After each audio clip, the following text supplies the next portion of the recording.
my friend. It has been a long time since we've been here in the studio. It's been a while. It has been a while, indeed.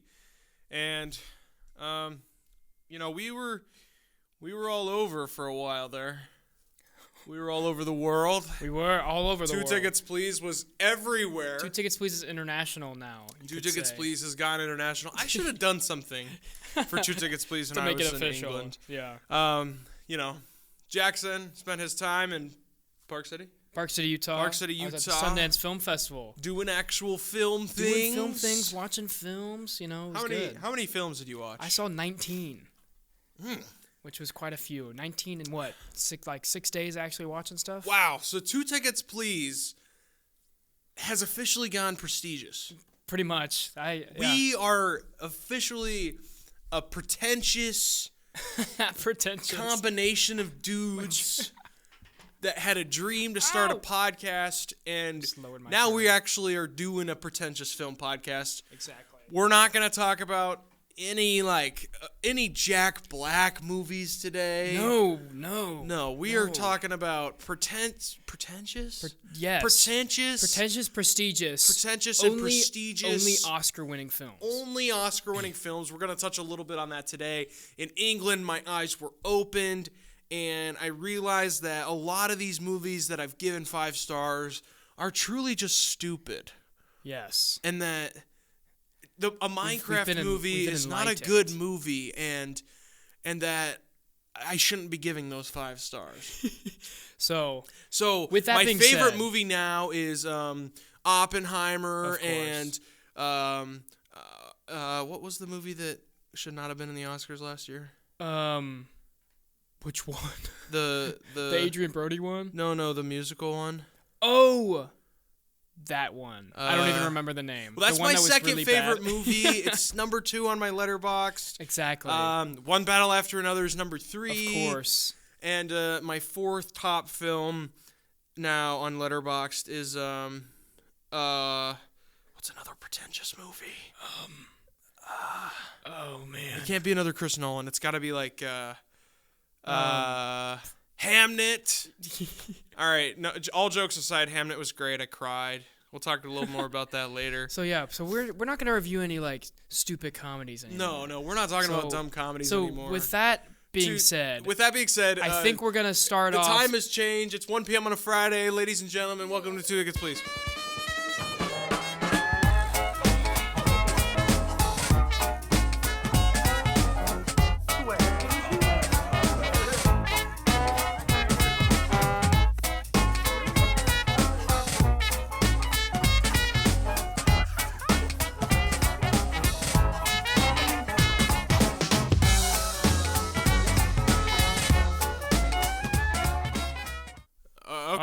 Welcome in. Gonna be honest, I don't think we've ever been more back than that. We're so back. So after that intro and all we talked about our pretentiousness, we lied to you guys. I think we're gonna start out with some recent movies we've seen recently. And just for further notation, we're having a little bit of issues with the soundboard. The sound effects website might be infecting AJ's computer. Almost had to go get a new computer last season. If you're true fans, you know what happened. But yes, it's time for recent movies we've seen recently. We're so back. It's so good to be back. We're so back. So because of that intro, I think it's obvious. We're going to start off with Anaconda. We're going to start off with Anaconda. Which, with its by the way, which is Jack Black's new movie. By the way, will be in my top 4 in about 5 years.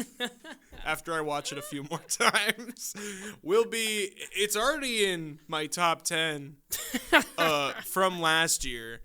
Two Tickets Please is not going pretentious. We're staying the same. Yeah, we're staying. And we're talking about Anaconda right now. Yes. So Jackson, what do you think about Anaconda? Anaconda. Well, it came out Christmas Day. It did. And I'll tell you what. I didn't see it on Christmas Day, but I wish I did. I know. I think I saw it like a few days after. I think I saw it like the 27th or the 28th. Yeah, I saw like I wish 2 I was days there after opening or something. day, bro. No, it was very, very nice time to go see a movie. I expected this movie to be really dumb and really funny. And the movie was really dumb and really funny. Indeed it was. And I loved it. I adored this film. I mean, you knew what you were gonna get. Oh, Like, yeah. I mean, it's Jack Black and Paul Rudd. And Steve Zahn? Yeah, like, I don't know how it could be bad, and it wasn't. So, I think movies like this need to be made more. I agree. We need more just stupid comedy movies with great comedy actors, and I think they did a really good job. I agree. Well, I was telling Jackson, actually, before the podcast, without movies like Anaconda, I wouldn't be in film school. These are the type of movies that I was raised on, the type of movies that I like grew up watching, and so without Anaconda, I wouldn't be here. For real. So that's kind of what's up. So Yeah. Anaconda was great, and like, what was the snake doing on the thermostat? Sorry, little But Roderick rules. every character in this movie was very funny, I agree. and even like the random side characters, like the snake tamer guy, Oh, he was great. was hilarious. And well, spoilers if you haven't seen it, but Ice Cube does show up as well That was awesome. because I'm they a big made fan of that. because this, which you might not know, is actually the second Anaconda film. So it's like, but it's not like a remake. It's like a remake, but they're remaking the remake in the remake. yeah, that actually is pretty accurate. Yeah. That's like Well, what they it is. made Anaconda the first one. I don't know what year, like 2000 something. No, it's 1999. Oh wow, even older. But it And was it's got- ancient. It's Wow. ancient. It's got Ice Cube and J-Lo. Yeah, and it was like actually supposed to be scary. right? It was taking itself seriously. It's supposed to be a Yeah, comedy movie. I haven't seen it. No, but- not a. It's supposed to be a horror movie. What am I saying? Yeah. So then this one, because the plot of this movie is, well, Jack Black and Paul Rudd are like filmmakers, and their other two friends, and they're Yes. trying to remake Anaconda, Yeah. and they're trying to have it. They're not trying to make it really scary, but like more serious. Yeah. But then, so the movie is about them making this movie. And Yes. it's everything goes wrong, and there's actually a giant snake chasing them, and it's hilarious. I think any movie about making a movie that's a comedy is always going to be funny. This is like I this is just agree. the second example that I can think of off the top of my head because Tropic Thunder's the first one. I mean, obviously iconic comedy, and then we kind of get that as well in here. There's some funny subplots that are kind of just ditched, and then They do. There's a whole subplot about like illegal mining, and then they just don't touch on that for the second half of the movie, and I think it's hilarious. I think it's great, and I think it's like a good decision because really what it's about is our four main characters. like you didn't need some actual serious subplot. We didn't need a serious subplot. We just need those characters being themselves. Yeah. And it knows what it is, and I like it when movies do that because then they're great, Yeah. and you know what to expect. Yeah, this movie's directed by Tom Gormican. Tom Gormican. What else is on his filmography? Let's Not much. He directed The Unbearable Weight of Massive Talent. Okay. Which is that Nicolas Cage movie about him being Nicolas Cage. Yep. That's which is awesome. pretty funny. It is but a funny besides movie. that, like, I don't even recognize anything else. Beverly Hills Cop, Axel. I don't recognize anything else. So, and it doesn't look like he's done much. At all. Well, So whatever. good stuff Good. for his first Tom. His bigger name's movie. Tom, It looks right? like. Yeah, Tom. Tom, make more stuff. Tom, good job, Tom. You did great. We like it, Tom. We love it, actually. But this is the type of movie like I don't know. I think this is one of those ones. Like this one's at Rotten Tomatoes like 48% or something like that. Like what? And What are we this is why doing? you should not trust Rotten Tomatoes because every dumb comedy movie is going to be like that. Like Yeah. like Grown Ups has like a 30% on Rotten Tomatoes. But Grown Ups is fire. And it's one of the funniest movies ever. Yeah. Like I bet Zoolander and like Dodgeball and Anchorman. I bet those all don't have incredible. Maybe Anchorman. I bet Anchorman has great reviews Anchorman probably on does. Rotten Tomatoes. But like most of these like just stupid funny movies in this kind of genre aren't going to be rated that highly. But they should keep making them because people like them. 100%. This movie did well at the box office for its budget and its type of film. Yeah. Like this was like the number one thing people were going to see on Christmas, which is crazy. But yeah, I think they did a very good job with this one. And go see it if you just want a stupidly fun time with like no real main plot points and just like I mean, there's plot points, but like it's just funny. And it's peak. It is peak. I really enjoyed it. I remember like I went with my brother and my cousin, and I don't think they quite appreciated it as much as I did. Because I love Jack Black, you know. Who doesn't like Jack Black? I mean, though? who doesn't? Well, it's not like they don't. Jack but then, Black and also kind of Paul Rudd are in that category of actors that play the exact same character every movie. Yeah. And it's still really funny. I think, okay, but here's the thing with that. Jack Black and Paul Rudd do a good job at it. No, yeah, that's what I'm saying. Like, Jack Black plays himself, but the thing about that is he's a super likable person. Yeah. And same with Paul Rudd. When you run into actors like, I don't know, Ryan Reynolds, who plays himself every movie, Yeah. you kind of, it's a little bit different in my opinion. Yeah, I agree not with that. quite I as funny or don't dislike special. Ryan Reynolds, but I don't either. I don't dislike But- him. I just think it's a little different than Jack Black or Paul Rudd doing it. I can agree with that. And then you also run into like Dwayne Johnson. You know, The Rock plays himself every movie except Mm-hmm. for The Smashing Machine, which I haven't seen, but I haven't I seen want it to see it. Other than that, he plays himself every movie. It's just different than the way that Jack Black and Paul Rudd do it. Yeah, and I agree. And I think it makes this movie great that you know what kind of characters they're going to be playing going in, and they Right. do exactly that, and it's awesome. And then it's perfect. Also, some great themes in this movie. Yeah, there actually is. Not only is it really funny, but there's a line near the beginning. Jack Black went to film school, and In the movie, his character. In the movie, his boss is talking to him. So the opening scene is hilarious. Mm-hmm. He's pitching a wedding video to this couple that likes horror movies, and he's like pitching their wedding video as a horror movie, Yeah. which is just so funny to me. And then his boss afterwards is like, you know, making wedding videos at this company, it's a B+ life. And you're gonna take over, and you'll have this good B+ life. And the theme is like, He's like, you don't want to be. you don't want to be plus life. You gotta strive to do your best at all times and live your best life. And I think that's a great message. Yeah, like it's genuinely a great theme. Like Yeah. it's Paul Rudd's idea in the movie. I don't remember their characters' names in the movie, so I I'm don't just going to either. refer to them as Jack Black and Paul Rudd. I mean, But it's Paul pretty Rudd's accurate. idea in the movie to make the Anaconda movie. Yeah. And he actually, we find out later, he kind of like lies about some stuff to get them to do it with him. Yeah. Like the fact that he has the rights to Anaconda. He says and he has the and rights to doesn't. it, and a studio that wants to distribute it, and, And he just no, he doesn't. does not. But he convinces them because it's like, I mean, they've wanted to make films their whole life, but now they have like normal jobs. And I mean, yeah, but like you can tell Jack Black really wants to make movies, and like he isn't happy with his current job in life. So Yeah. I mean, it is good themes about not having a B+ life and doing what you actually want to do. Right, And then things turn out great for them.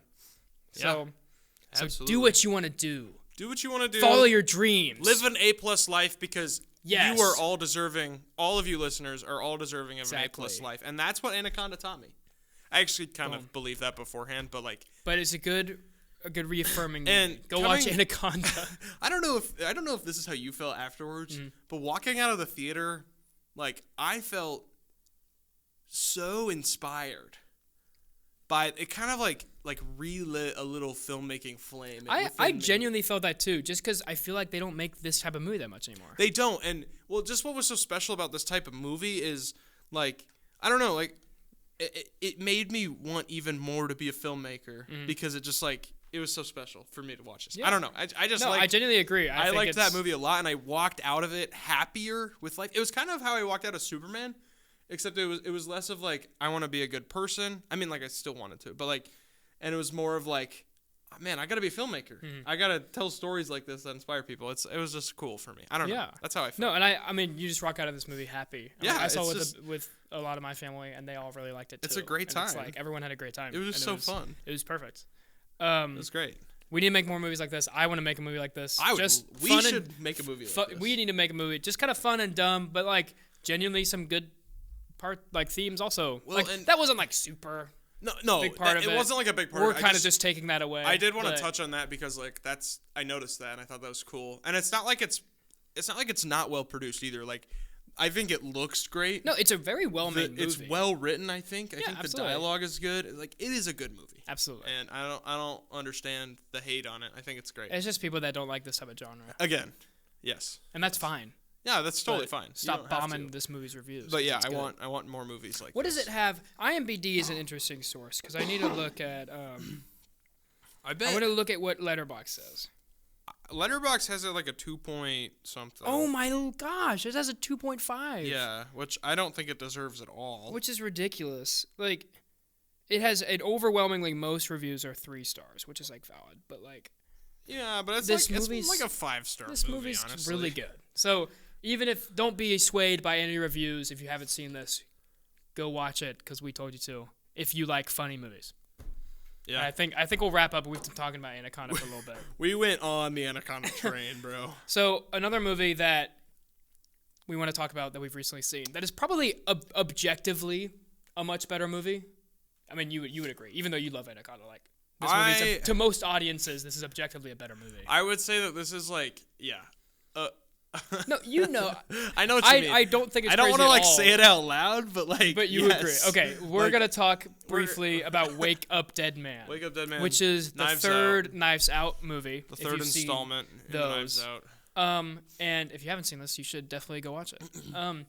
So Ryan Johnson just has this down at this point. He's good. He's Ryan good. Johnson directs all the Knives Out movies. He directs this one. Writes and directs. Writes and directs. He's good at this. And just this formula of movies like he has, I hope they do more of this. The only returning actor in any of them is Daniel Craig. Benoit Blanc. And he's the detective. And there's a new ensemble cast every time in a new mystery. And it cooks. Every time. Actually, I don't think Glass Onion's that good. I do. But Knives Glass Onion Out a lot. and this one, I think I gave both of them like 5 stars. I love all the Knives Out movies. Ryan Johnson's good. Yep. He's good at this Everyone knows Ryan. Ryan Johnson's good. He's good. So this film takes place in like a church where is it? It's in like upstate New York. It's in upstate New York. Yeah. And our main character, besides Benoit Blanc, who's actually like the main character of this movie, more so than other main characters, Yeah. which I think is really cool. He actually like takes part in the mystery kind of. I mean, like our main character we're Yeah. following mostly is Josh O'Connor's character, who's Father Judd, who's like what's like the term? I'm not Catholic. He's like the priest, but he's not like the main priest. He's like the Sioux priest. I mean, I'm not Catholic either, dude. I don't know. I know. He's like the Okay, he's like but the he's like the helping Oh, I priest. got this. He's like the backup priest. He's the Jarrett Yes. Stidham to the Bo Nix. Pretty He's much. Yes. the Patrick Mahomes to the Alex Smith. What? Patrick Mahomes to Alex Smith? Yeah, he was his backup quarterback. Oh, I guess a while ago. Yeah, I just Like- wouldn't. I like wouldn't back in the describe day. Patrick Mahomes as a backup Well, he was quarterback. at one point. He was. like Okay. back in the day. Okay. He's the Doesn't matter. That's what Jimmy he. Garoppolo to Tom Brady. Okay, that's what he is here. He's like the backup He's like quarterback. the number 2 priest. Yes. And I mean, we won't spoil it, I guess, because that's a big deal. Yeah. Somebody dies, and Father Judd is kind of the main suspect, and he's the main character we follow, and then Benoit Blanc as well with him. And they just do a great, like, they have the mystery thing down. Like, it's amazing. And Yeah. I've seen this movie twice, actually, and you can see all of the hints and clues that you're like, oh, I can actually see why. Like, you can see Yeah. 100%. that you, like, if you watch it a second time, you can see, like, figure out all the clues to see, like, how you could have known who did it your first watch. But, like, I didn't notice that at all my it's first very well watch. put It's together. very well placed and everything. This movie, the main thing I want to talk about. So this movie's set in, a Catholic church, and our main character is like a priest and all this. And Yeah. everyone's like churchgoers is the ensemble cast. And I was a little scared about this movie, about how they were going to handle that kind of stuff. Because, like, I mean, Hollywood doesn't usually portray that amazingly. Because this isn't like a Christian film. No. But they do like a really good job. I think it is probably the best representation of Christianity that I've ever seen in a secular film. It did a really amazing job. And, like, I mean, Father Judd, our main character, is obviously a priest. He's a very, like, godly guy. And, like, he portrays himself so well. Yeah. Like, he portrays, like, Jesus so well. And, like, Yeah. even, like, problems with the church and everything. And, like, It is. I think it's a good choice. And also, like, something I liked about it, like, Benoit Blanc, Daniel Craig's character, is, like, very openly not Christian. Yeah, And he's by very the end of the movie, atheist. he's still not. He's not, like, converted or He's something. not. He doesn't like. They don't have to be converted. But what he's like at the end of the movie, he's less of like a aggressor against. Yeah, well, like, I mean, he's not converted or anything. He doesn't believe at the end. I think that's a good decision. But Yeah. he also, like, he makes obvious changes in things he did in the story because of Father Judd Yeah. and what he, like, told him about stuff. Yes. And, like, I think that's awesome. And, like, just the portrayal, mostly just what Father Judd talks about, is amazing. And, like, Yeah.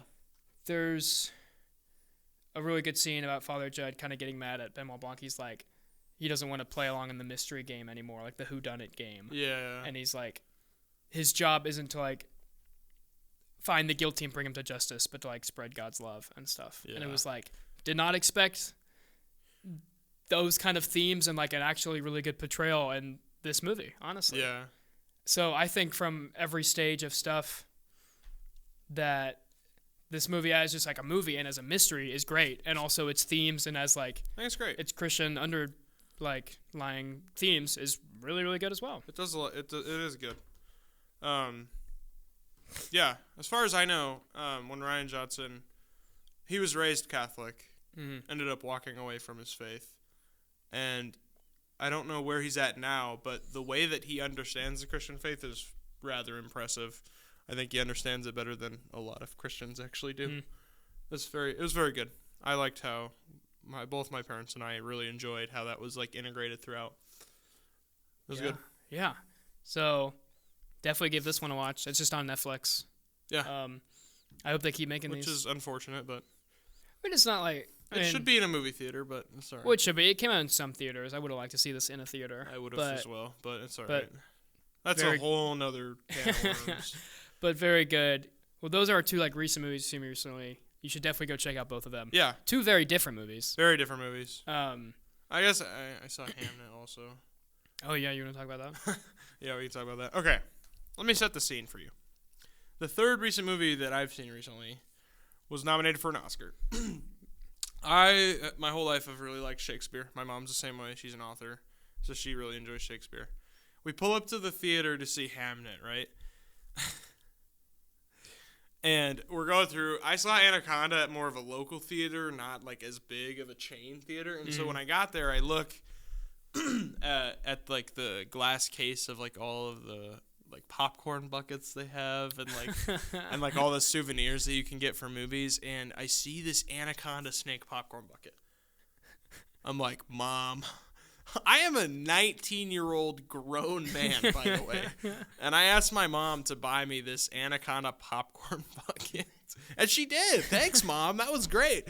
To see Hamnet. I was watching Hamnet with my mom and her friend in this movie theater. That's so funny. And I just remember sitting there and, like, I don't know, there's a few different times throughout Hamnet that are very devastatingly sad. They make you witness some things that make you very uncomfortable, not in like a graphic sense, but in like an emotional sense. Yeah. And so like there were 2 times that I cried during this movie.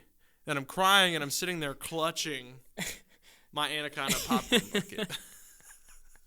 That's so funny. It was pretty. My mom couldn't take me seriously after that. It was really funny. That's awesome. Then there were some other things like there was an old couple behind us. Have you heard this story? I don't think so. There was this old couple behind us in the theater, and every now and then you would hear the old man.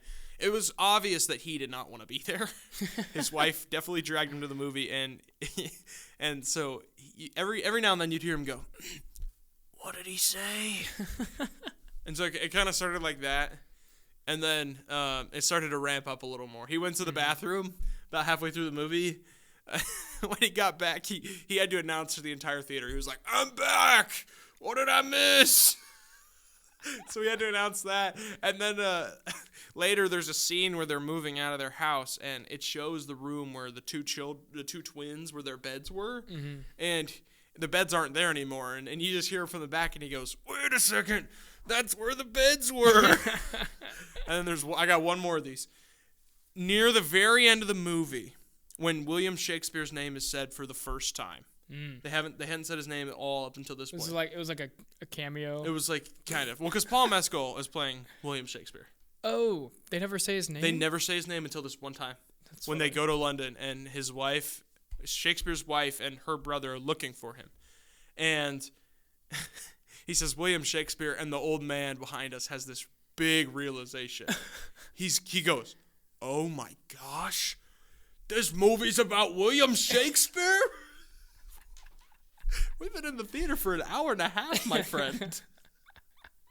That's so funny. What are we doing? I think I don't know the plot of Hamnet. So it's the story about how William Shakespeare wrote Hamlet, and it's also a story about how creative people cope. Okay. Because, we're different from like normal people who think logistically. The way that we cope, I don't know if this is true about you, but this is true about me. the way that I cope with things and the way that I process my emotions is I put them into my work. Mm-hmm. I throw them into like either the story that I'm writing or the video that I'm editing, or like the comedy that I'm making. That's how I like deal with emotions and stuff. I don't know how you do, but that's a lot of how that's how a lot of creative people process things. And so a lot of the movie, I'm gonna just spoil it because it's been out for a while. So basically, Shakespeare has an older daughter and then 2 twins. Yeah. Hamnet, and I don't remember the name of the other one. Hamnet is the boy twin, and he dies. Okay. Tragically, and because like his sister has the bubonic plague, the Black Death, and then somehow she survives it, but ends up giving it to what they think she gave it to Hamnet, and so Hamnet ends up dying. And throughout the movie, William Shakespeare isn't really coping normally with the death of his son. Like you see these scenes, like this is his like child, this is his son that they play sword fight together in the movie. They do all this stuff together. And so by the end, we actually get to see scenes on stage of Hamlet, like acted out in front of everybody, and Shakespeare's wife is at the performance, and then she realizes this is how he coped. He threw it into this beautiful tragedy about our son, and so it's like that's what it's about. That's very cool. It's very sad. Yeah. It was very, very sad, but it was a good movie, and like I don't know. I wouldn't be mad if it won Best Picture. It's definitely not my pick, but it's good. Is your pick Anaconda? Dude, if Anaconda got nominated, I wish. Okay, I do want to say, this is a good transition, because we're going to touch on the Oscars for a minute here, just because they've been announced. Yeah. That's all I wanted to say about Hamnet. Oh, we just touched on 3 wildly different genres of movies. We went from, like comedy, pure comedy to mystery and and then religious drama, and then to just like pure sadness. Yeah. And I just explained one of the most devastating theater experiences I've ever had to you with the Anaconda popcorn bucket. With the Anaconda popcorn bucket, and then Jackson goes, "Do you want Anaconda to win Best Picture?" After I described this like devastating thing I experienced. Anyways, so before we actually talk about the serious, like actual nominations, I want to talk about a nomination that should be there. Okay, it should be there. Warner Bros. Submitted this, and we know they did because they released a statement about it, I believe. Okay. Where was Jack Black for lead actor in a Minecraft movie? I'm just gonna throw it out there. Where is it? We're just gonna at 2 tickets. What are please, we doing? At 2 tickets, please. We do not endorse this slander. Where is Jack Black's this nomination? Is ridiculous. This is insane. Warner Bros. Actually submitted it, I think. I think I saw that they did. I'm pretty sure I saw that. Come on, Academy. Where is it? Come on, guys. What's going on? Boycott the Academy right now. Boycott the Academy. I mean, we should have done that last year, but anyways, that's I just wanted to get that out of the way. Well, Oscar nominations have come out. When are the actual Oscars? March. I want to say March 11th. Okay, How correct is something that? like that. Do we just want to go through some of the big categories and just talk about the nominations? Because we won't do too much on this, but they all come from about the same movies, and I haven't seen most of them. We'll go ahead and begin. Yeah. Let's go through just the big categories. Actor in a leading role. Oh, March 15th. Okay, that's when the Oscars March 15th. Okay, so we'll find out then, like a month. Are we doing Best Actor? We'll just go through. So yeah, actor in a leading role. The nominations were Timothée Chalamet for Marty Supreme. I haven't seen that yet. I want to see it, but I haven't. Leonardo DiCaprio in One Battle After Another. Okay. I know. Okay. He was great in this movie. He was good. So, I don't hate this. He was great. This movie's bad, but I don't hate it. It's Leonardo DiCaprio. Makes sense. I think that's a great actual nomination. Ethan Hawke in Blue Moon. I don't even know what that is. I mean, it's Ethan Hawke, so probably he did a good performance. I'm sure he did great. Michael B. Jordan in Sinners. I don't hate that either. I mean, I love that movie. I don't hate that, and I didn't even like the movie that much. Yeah. But he's really good.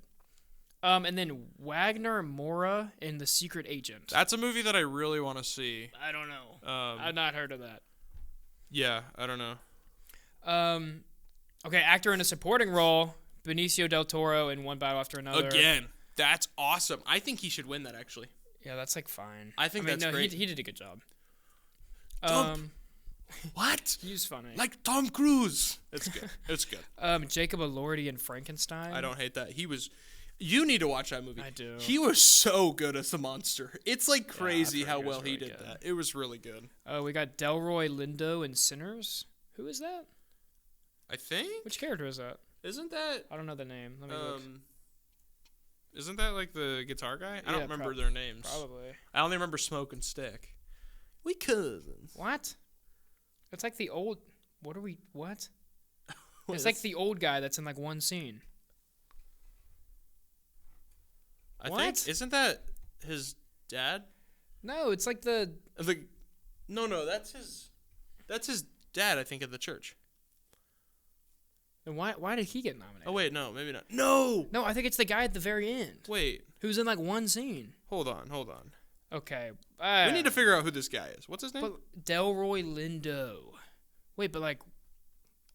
He's not one of the... I mean, it's supporting actor, but like... What? Interesting. Okay. Well, okay. He'll look that up, but... Anyways. But Sean Penn in One Battle After Another. Okay. Now we're getting into the realm where it's like... Okay. That was one of my least favorite like performances I've seen. I will admit, like, he definitely poured himself all into that performance. I mean, I guess it was a good performance. I just like hated every time he was on screen, though.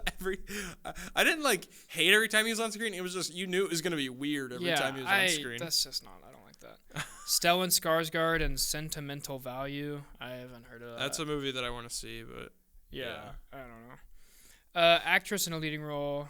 Jessie Buckley in Hamnet. Is that the main person in Hamnet? That is I mean, yeah. Shakespeare's wife. Yeah. Does that sound good to you? Yes, she was really good. Okay. Really good.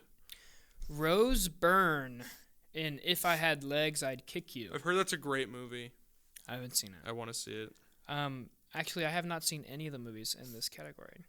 Kate Hudson in Song Sung Blue. That is the story. Hugh Jackman plays. That is a story of a Neil Diamond cover band. Actually, it's like a biopic. Yeah, it's interesting. Renate Rensve in Sentimental Value. Another movie I want to see. Emma Stone in Begonia. I really want to see Begonia. What is that about? It's like where these two guys think the CEO is an alien, so they kidnap her and try to prove that she's an alien. That sounds funny. It sounds insane. I'm sure Emma Stone gives a good performance. I'm sure. Maybe we should skip over some of these. We need to talk about. We won't do this too much. Picture. Actress in a supporting role. Which ones have we seen? Tiana Taylor in One Battle After Another. Probably one of my least favorite performances I've seen from an actress in my life. Really? Yes. And she's got nominated for Best Supporting Actress. Really? Yes. I genuinely hated her the entire movie, and she could not act. I mean, I could have played her better, and she's a black woman. I want to actually watch you do that. I want to hold you to that, man. It was so bad. What do you mean? I hated every second she was on screen. And then who's Wunmi Mosaku in Sinners? Which one was she? I want to say she was like the love interest. Maybe. Yeah. Okay. Well, she was good. That's probably an okay pick. I don't know any of these other ones. Let's see. Animated feature film. I don't recognize a single one of them. Animated short film. We don't know casting. You don't recognize K-pop Demon Hunters, bro? Oh, I didn't. I hope that wins. I haven't seen it. I haven't seen it either. Let's go down to some. We need to talk about Best Picture. Yeah. Let's just get to it. Let's just scroll down to Best Picture. Some of the other ones. I mean, you can look. It's easy to look up the Oscar things if you want to know some of the other little categories. I just don't know most of them. All right, let's see. Best Picture, we've got a good bit of them. We've got Begonia. Begonia. The one we just mentioned. Haven't seen it. Heard it's crazy. The F1 movie got nominated for Best Picture. I think that's like insane. But no, it's yes! awesome. It's awesome. That's so, I did not expect that. It's 100% not going to win, but that's really cool it got nominated for Best Picture because that's really cool. Right. And it's a good movie. And you should watch F1. Frankenstein got nominated. Dude, I'm actually astonished that it did. It's a great movie. I think you would really. It's not like scary. It's not. I A know. horror I need to movie. see it. It's like a romantic telling of Frankenstein. Like you can tell how much Guillermo del Toro likes this movie. Yeah, Like I need to see the it. book actually. You can tell how much he likes the story. And then It ends beautifully. Great movie. yeah, I need to see it. Hamnet got Again, nominated. I don't hate that. I love that Steven Spielberg produced it. It was a good movie. Marty Supreme got nominated, which we need to see. I want to see that movie really bad. One Battle After Another got nominated. Again, Please don't win. I think it's going to. Probably. Oh my gosh, it's so bad. The Secret Agent. I want to see another this movie. one we need to see. Sentimental Value. I want to see that one as well. Sinners got nominated. This is my pick. I want this. You want that one to win? I want Sinners to win. And Train Dreams, which I have not heard of until now. I also haven't. Well, I mean, when it came out, I heard about it, but yeah. Well, and we're not going to go through the other categories because it's basically all the ones I just list for Best Picture are all the ones that have been nominated for everything else. Yes. Which is how the Oscars usually go. Pretty much. It's kind of all the same stuff. I do want to say, this is a great year for Oscars. Yeah? I do want to say, I think it's a lot better than last year's. Okay. Yeah. And I've just seen a lot more of the movies than you have. I haven't seen many of them. I think this is a phenomenal year for the Academy. We're actually awarding films on being good instead of just like prioritizing inclusivity. And I know you don't feel that way about One Battle After Another, but there is a good hour of One Battle After Another that I do thoroughly enjoy. There's an hour of it. When that chase scene ends, I don't like the movie anymore. And when Leonardo DiCaprio and Benicio del Toro start running around, I like it from there to the end of the chase scene, and that's pretty much it. Otherwise, I don't like the rest of it. I think they could have probably just trimmed down that 40-minute intro segment to like 15 minutes and called it good. Yeah. It's not made the movie. Paul Thomas Anderson, if you're listening, I'm sorry, but It's bad. It felt too long. But yes, I feel like it's a great year for the Oscars. Okay. That's my opinion. Because last year, we had a whole episode titled The Oscars Stink. Yeah, we did. But I think that it's going to be a better year, and I hope Sinners kind of sweeps. That's my Hey, hope. we'll see. March 15th, maybe we'll talk briefly about who wins. Well, no, we're going to do a whole episode about it. Remember, well, because we're going to do our own. We'll do stuff about the Oscars. We're going to do like our own Oscars. We're doing a whole Oscars episode. Yeah. It's happening. We'll make it happen. We do it every year. But yeah, that's just the nominations for Oscars, so I won't be watching the Oscars because I don't really care. I will. No, like I just don't even like I care. remember. No, it's like, oh, the Oscars was this today? You got to come to the watch party with us. Where? In TSO. Okay, maybe I'll come watch it. Boom. We got him. I haven't watched it in the past because I don't know. I probably watched it for the past 5 years. Okay, maybe I'll watch it this year. It's good. It's a good time, especially when like the song performances are fun. Usually the host is funny. Hey, I'll watch it just hoping F1 wins Best Picture. There you go. It's 100% not going to. There you go. Conan O'Brien was good when he hosted. All right. Well, now we're going to move into a game time. Draft time. We lost our sound effects. Yep, there you go. We will have sound effects back next week. We will. Yeah, you explain the game. Today's draft time is going to look differently. In the past, we've done like drafting characters for like sports teams and stuff like that. Yes. Today, listen. What? Mosasaurus still a great pick. I just want to keep throwing that out there. Exactly. Great power forward. But today, because it's our first episode of 2026, and there's a lot of good movies coming out in 2026, today we're gonna play box office draft time. I call it draft time box office bangers. Boom. How much? Great title. Basically, we're drafting by how much money each film is going to make. So we think. We're each going to pick 5 and make just a list. It's not on a team. Yeah. And we're drafting not based on how good we think the movies are going to be. Yes. But how much money we think they're going to make. And maybe at the end of the year, we'll revisit this and see who won. Next year. Yeah. At the end of season 4, we're going to revisit at the end of the this. year, we'll talk about who did the best. Yes. So, how do we want to start? Who goes first? Oh. Just wanna, like, rock, paper, scissors? Or I'll go first. Okay, you can go first. Okay, go for it. Oh, no, you got it. What? Unless you really want me to. I can go first. You go first. You're Okay. fine. I think The Odyssey is going to make the most money. It's very anticlimactic. It You was gotta it? build it up a little Oh, bit. sorry. Okay. From the depths of ancient Greece, there was an author, a poet, some might call him, and he wrote 2 whole books that I know of that rhyme. This man was called Homer, and Homer wrote this epic Odyssey story. This story about beasts and Greek gods and people fighting and Yes. intense combat, which is the same thing as people fighting. And the greatest filmmaker of our generation looked at that book, The Odyssey, Homer's Odyssey, and he said, man, that would make a great movie. I mean, I said that too, but I'm not the greatest filmmaker of our generation. Okay, so you're going with the Odyssey. I'm not done yet. Okay. This filmmaker, he went by the name of Christopher Nolan. Ooh. Sir Christopher Nolan, some might call him, a.k.a. the Queen of England. The Queen would call him that Sir if she was alive. Christopher Nolan. The King still calls him Sir Christopher Nolan, the King of England. Yes. He is knighted in England. He is an English citizen. Boom. He has made movies like Inception and Interstellar and Oppenheimer and Memento and The Prestige, just to name a few of his great ones. He saw The Odyssey and he thought, man, that's awesome. I'm going to make that a movie. And then they announced it. They released a trailer. And it sold out an IMAX cinema nearly a year before its release. That's true. It's going to make a ton of money. I don't care if you're into cinema, if you're not into cinema, you've heard of this movie, a ton of people are going to go see it. It's never been adapted before, and his hate for CGI has fueled him to do this practically, and it's going to be insane.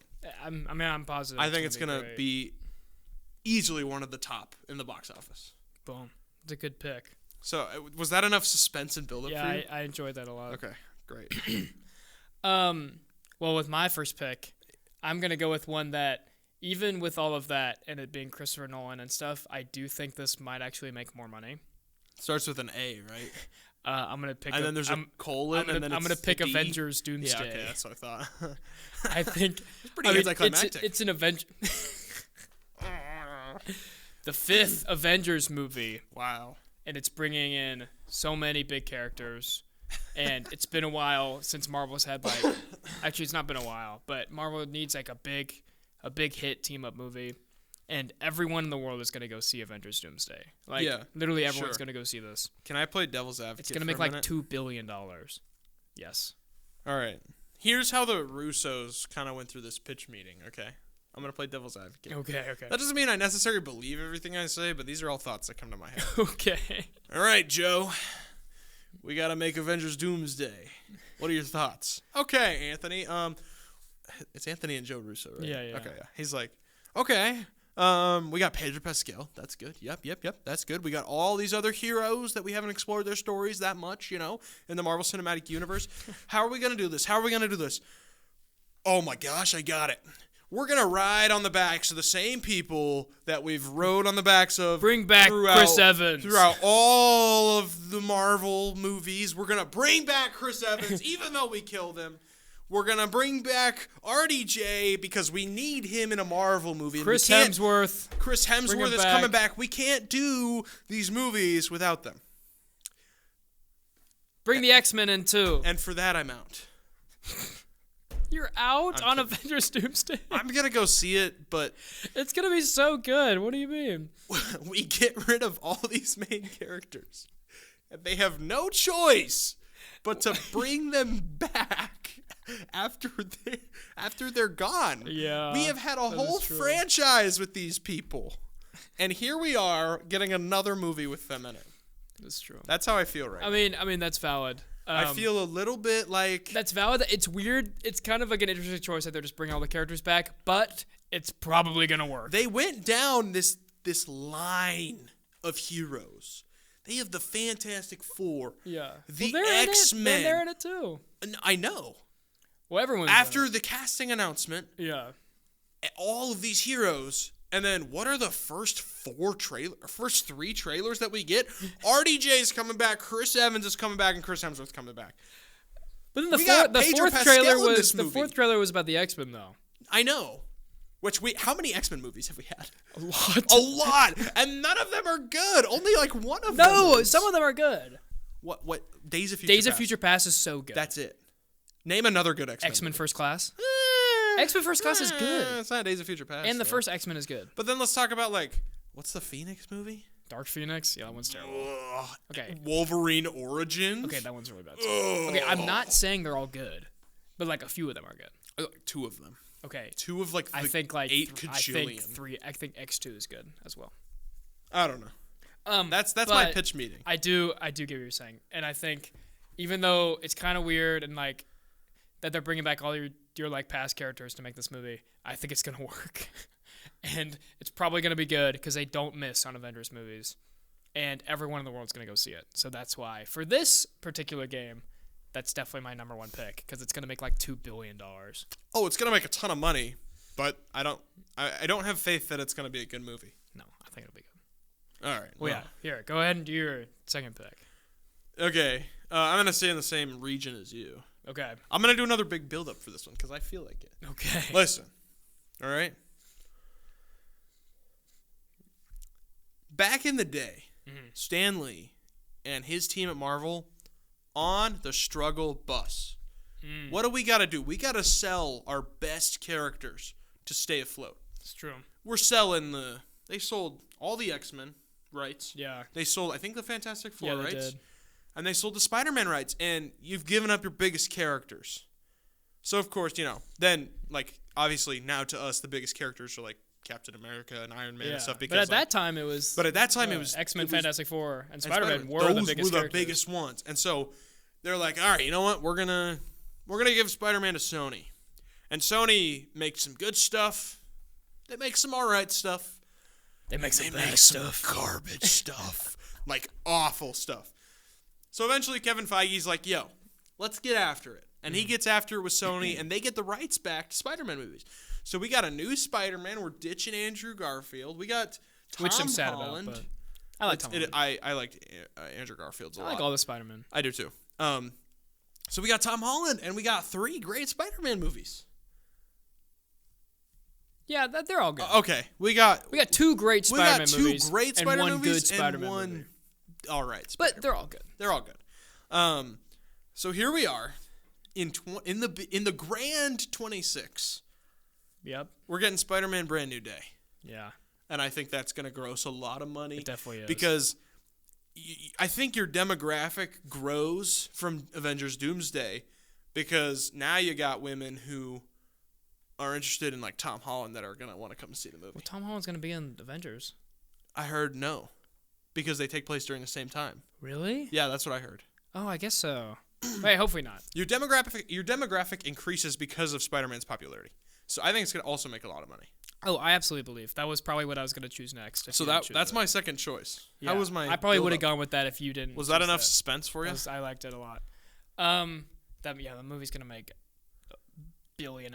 It's going to make probably. bank. Yeah. A lot of money. Everybody in the world likes Spider-Man. Everybody. I've- How could you not like If Spider-Man? If He's a I good talk to dude. somebody and they don't like Spider-Man, it's genuinely I don't want to be friends with you. Yeah, It's you're Spider-Man's a good weird. dude. It's more than just a man in a spider suit. He's a good guy. Everyone He's your likes friendly Spider-Man. neighborhood Spider-Man. More so than any character, I feel like everyone likes Spider-Man. 100%. So that movie's gonna go crazy at the box office. That's a good pick. Thank you. Now let's think about what I want to do. Second pick. I have a lot written down here. I gotta get rid of Spider-Man. That was probably gonna be my next pick. All right. Well, I'm glad I decided to go that route because my number 3. I got a good number 3. Okay. I am gonna go with.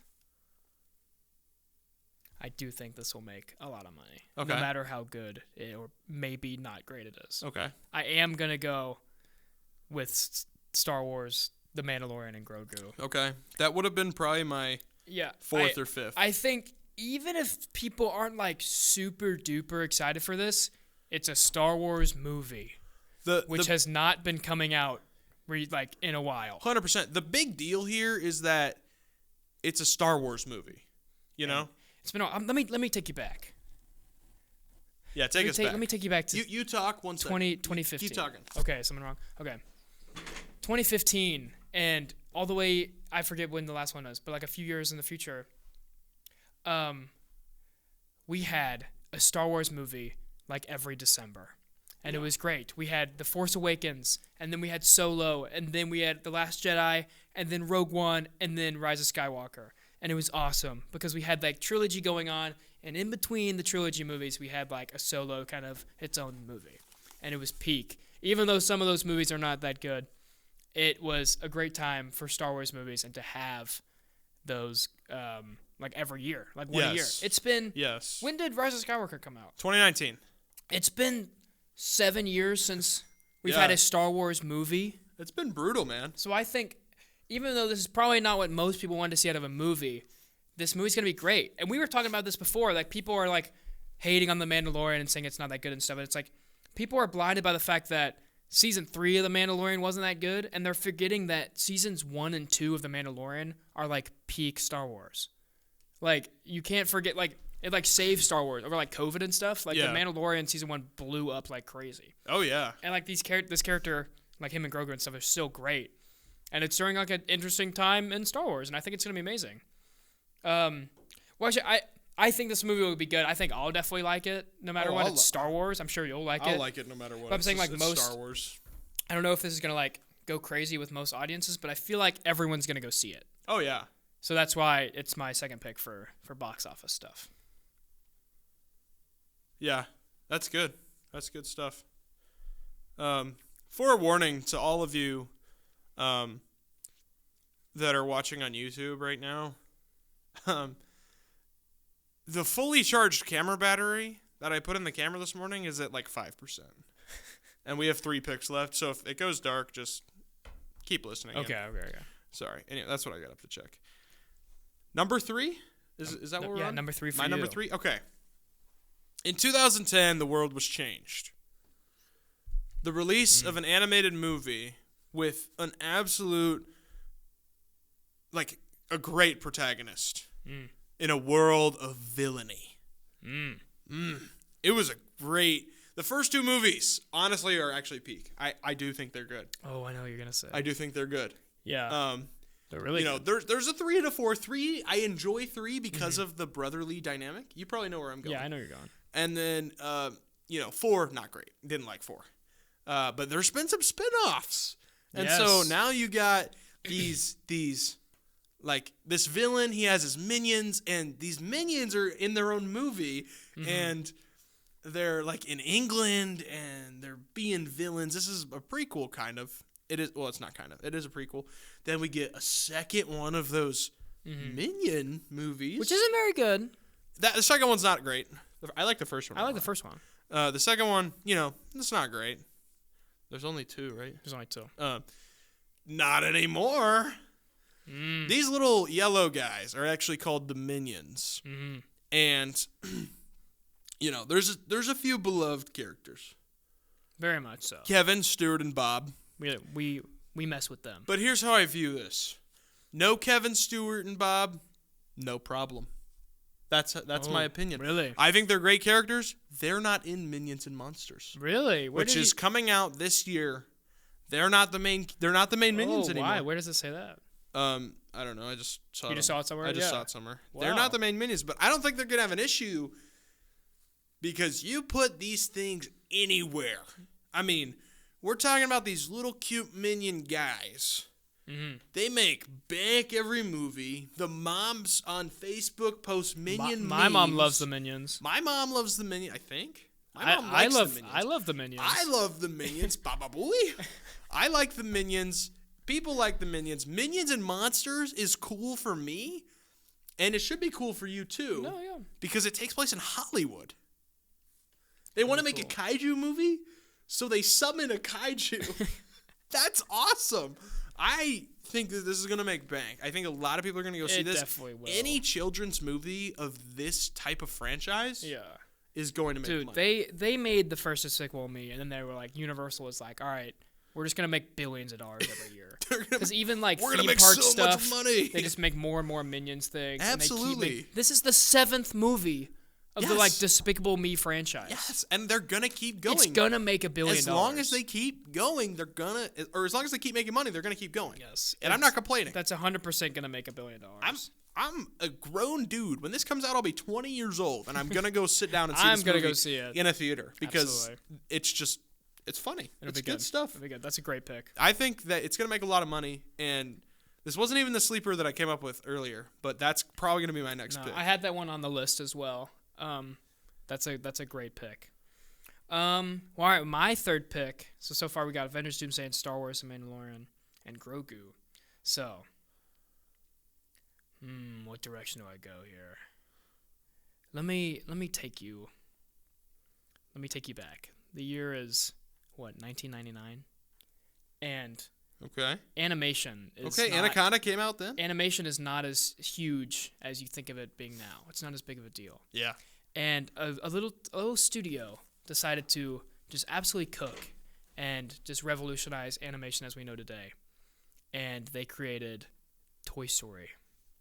And Toy Story obviously has a few sequels. You know, Toy Story 1. Is it dead? Yeah. Oh, shoot. Well, I wanted to stop it before it dies so the footage isn't destroyed. Okay. Well, our camera died, but all you video listeners, keep going. The camera's gone. Sorry. Weird. Battery was fully charged. Anyway, please continue, Jackson. But Toy Story then went on to make a couple more. Toy Story 2, Toy Story 3. I think those are all very good. Toy Story 4, no. Not very good. Gotta admit, still haven't seen that movie. Toy Story 4, very polarizing. I don't think most people like it. Right. And guess what? They are making Toy Story 5, and it's going to come out this year. Ugh. And I don't think it's going to be good. Tarantino's hating this. I don't think it's going to be very good. Probably not. Pixar is kind of just on the low now. Like, they're kind of just going down. They made absolute, like, classic bangers that will be around forever. Yeah. But they're kind of not doing that anymore. Not really. And I don't think this movie's going to be that good, but I think Toy Story 5 is definitely going to make a lot of money. Oh, yeah. Everyone's going to go see it. It's the children's movie. It's like the kids' like genre. It's like the family movie genre. That's always going to make money. Everyone's going to be like, same thing with like Marvel movies and stuff like that. It's going to be like, oh, like new Pixar movie, let's go see it. And also it being Toy Story. Like everybody on the planet knows what Toy Story is. And they're all going to be somewhat interested in this movie and probably go see it. And it's going to make at least $1 billion. So that's my third pick. I think that's a good pick. I think that's a great. Yeah, that's good. Good stuff. What's your number 4? Okay, I don't know if this is the correct answer for number 4. Okay. But I have a feeling that this is going to make a lot of money. Sad the camera's not here, so I can't do my elaborate hand motions when I'm ramping up. Exactly. There's a pretty popular book series that has, it's gone on for a while. There's a lot of stories within this world that's been built. And every now and then the author's like, you know what? I want to write another one. And so they'll write another one. Mm-hmm. And they'll put it out there and movie deal instantly. I think I know where you're going. Listen. There were 4 movies. Yeah, I definitely know where you're going. Yeah. We had 4 movies. Mostly good stuff. There were a few that, maybe like 1, actually. I think 3, which is part 1. Yeah. Nah. It's not great. Listen. Then we got the prequel. Mm-hmm. Which, I gotta say, I don't know how you felt about it. But my goodness, I liked that movie a lot. That was 4 stars, easy. I thoroughly enjoyed watching that. I'm not as into this world as some other people are. I like the movies. I read the books. They're fine. It's not exactly my favorite. Yeah. That was The Ballad of Songbirds and Snakes because I'm talking about the Hunger Games. Mm-hmm. I think that when Sunrise on the Reaping comes out in November Yes. of this year, I think it's going to make a ton of money. I agree. Because the Ballad of Songbirds and Snakes also made a ton of money. Mm-hmm. I looked at a whole budget breakdown. Yeah. It's popular, all right? And I'm going to see this movie, even though I don't like... This isn't my favorite series ever, but I'm going to see this movie. You're going to see this movie. Other people are going to see this movie. Everyone's going to see this movie. Because it's like... It's friendly enough to the point where you can have younger... like middle school aged and even some elementary age kids reading these books and seeing these movies. Yeah, I think so. Especially nowadays, it's a little less like that like of a big deal, I guess. Mm-hmm. But yeah, I think it's gonna make a lot of money. So yeah, the Hunger Games Sunrise on the Reaping. I actually don't know when this takes place. It's is it another prequel? It's a prequel. You know, like Haymitch from the games, Woody Harrelson's character. Yeah, it's like his. It's like his games that he won. Okay. So it's a prequel. Okay. But it's not as cool, it's not as early as like the other prequel. That's cool though. I don't mind that. No, I think it'll be I really like cool. that. I think that's cool. And I don't know. I think I liked Ballad of Songbirds and Snakes more than other people did. Yeah. Because I'm like I have never read that book actually. Yeah. I read the original books and I haven't like touched anything since then. But yeah, I liked that a lot. And so I have high hopes. I think it'll be good. Yeah, I think so too. I enjoy this world. You know, it's fun. Yeah, it's good stuff. Yeah, I'm excited. I wouldn't for say this fun one. actually. It's good. It's not exactly like a fun. I'm gonna enjoy this one a lot too. I think it'll make. I think it's gonna make a lot of money. That's why I had this one written down as well. It's kind of one of the ones that I was like interested in more when we were coming up with this in the stew. I think it's gonna make good money. Yeah. And so that's where I'm at. No, I definitely think so. All right, with my let's go fourth pick. Let's think. Okay. We'll go with this one. Okay. I think so a pretty big beginning of a new universe started last year. Yeah, here we go. And I don't know. We got a pretty great guy in charge of this universe. We do. And we got a really good beginning of hair. this universe with some really big characters like Superman. And Superman made like a lot of money.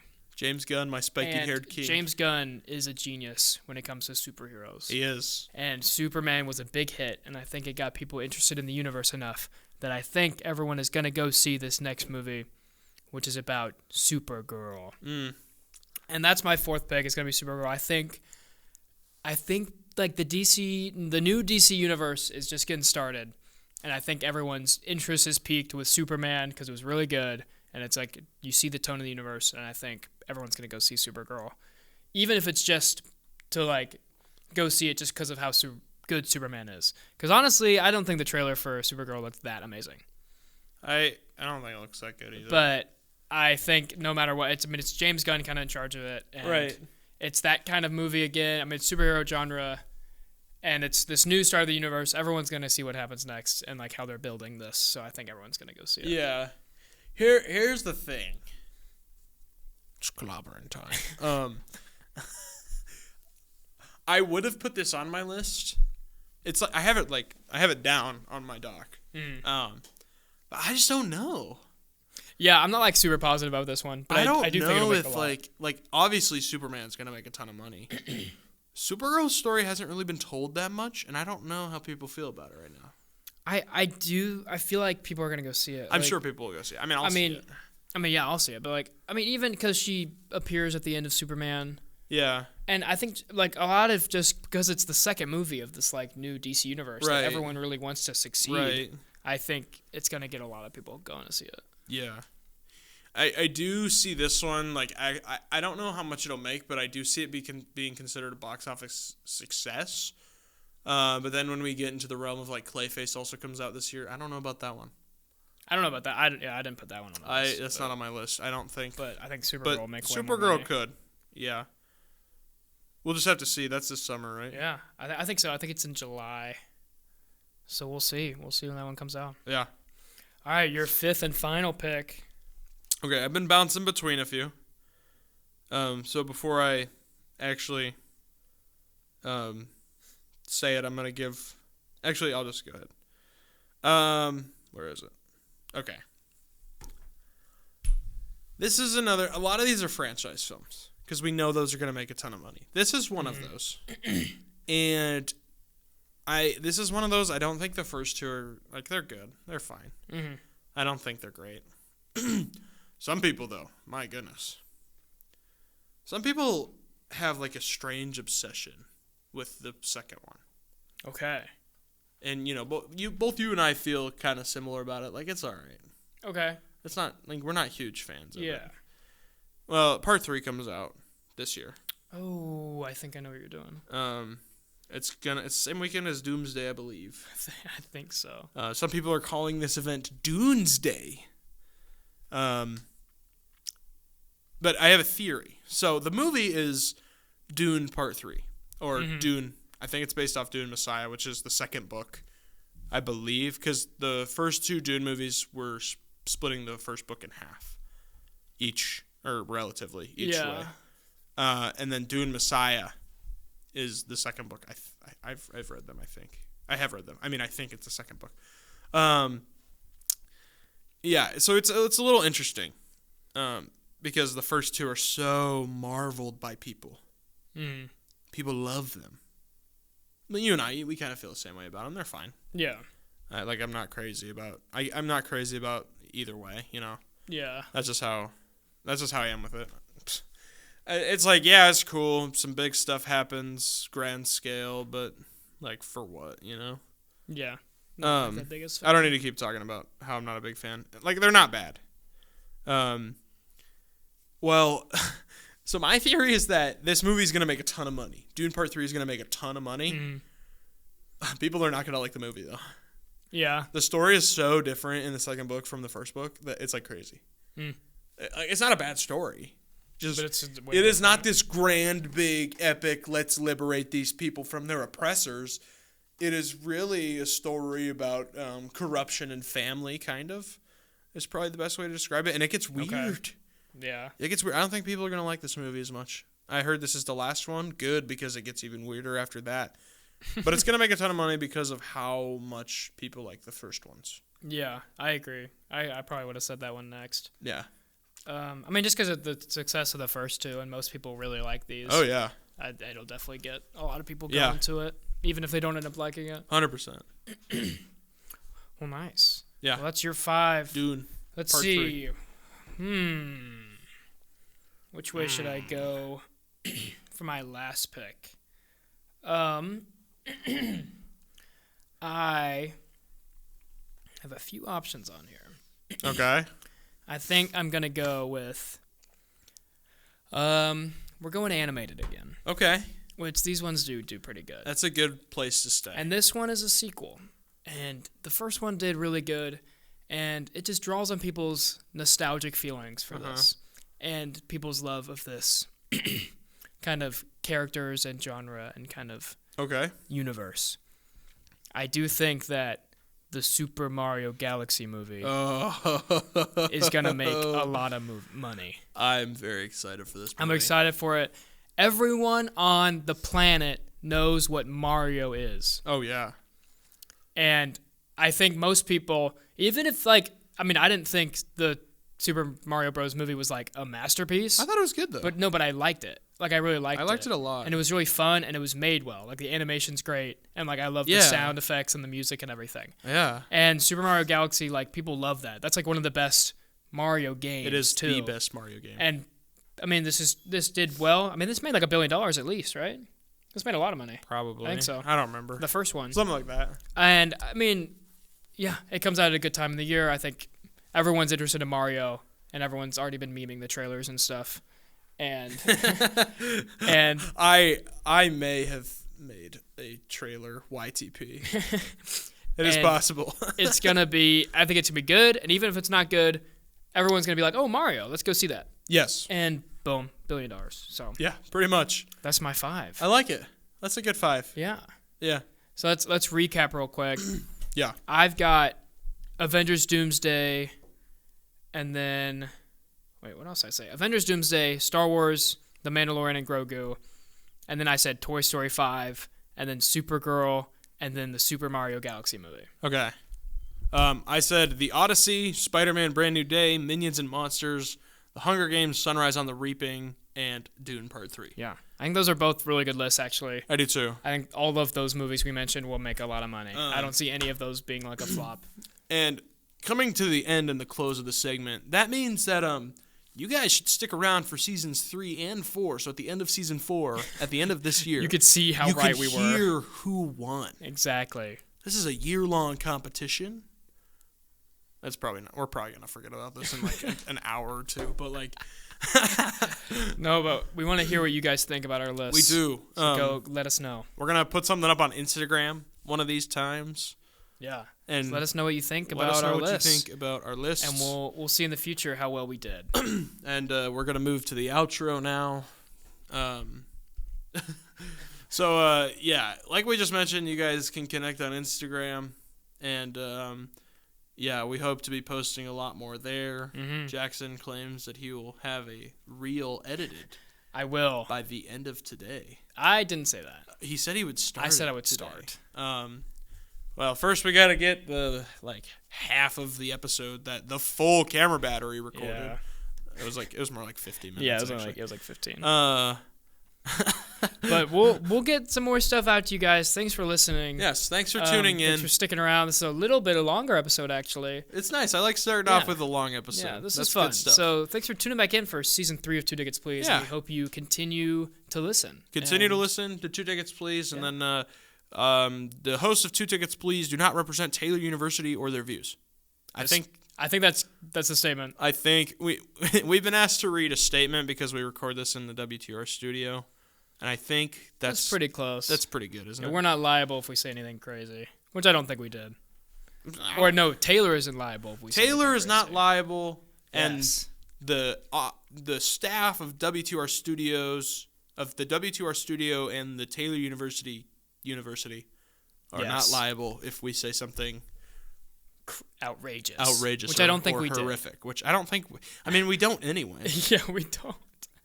But we got to say that. But We thanks so much We gotta for say listening. that. Thanks so much for listening to 2 Tickets Please. We hope to see you next time. We want to see you guys in the next episode next week. Yeah, that's pretty much it. We'll see you guys next That's time. it. Bye.